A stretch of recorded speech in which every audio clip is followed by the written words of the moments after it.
Okay, good morning and welcome to Iyun. We are analyzing Maasros Perek Dal and Mishnah Dalet over here. The Mishnah says, Shosem al gas ben al chama ben al tzonin. Technically, according to Reb Meir,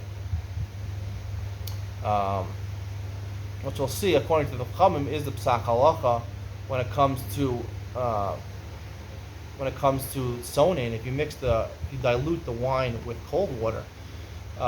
He says if you're in the vat, the wine vat, I don't know exactly what a wine vat is. It's some pit where you store the wine. And you went in, I don't know, halfway or something like that.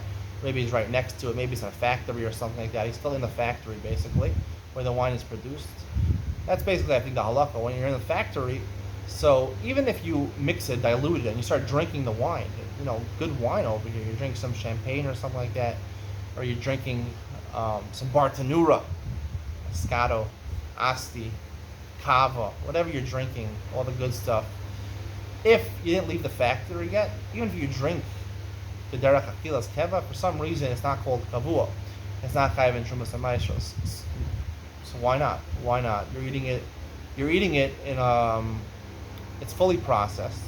Right? We learn if it's fully processed, even if you don't take it into your Rishus, it's considered to be Chayav in Shumas and Maasros. So what's the reason in the factory you're considered to be Patur? So I like to explain the reason is that we also have a halacha like this, that if you have a tree in your chutzner, right, you're collecting something from your tree in your chutzner, unless you have a meal out of it, you can snack from it. Why? You're already in the chutzner.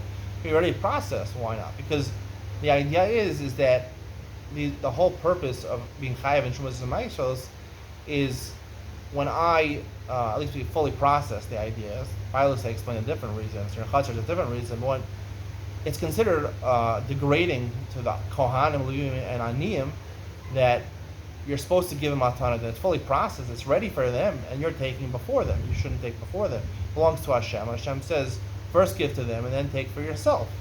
Right? First you give to your animals, and then you give, it's like the same idea. First you give to your animals, and then you eat in the morning. So basically, but when you're still in the factory, so, it's not, in the factory you sell it for a wholesale, you sell it directly to a business. You're not going to the consumer yet. Factories, large shipments to other businesses, they'll sell wholesale. It's only retail. When you take it out of the factory, right, individually, so now it becomes ready for a customer.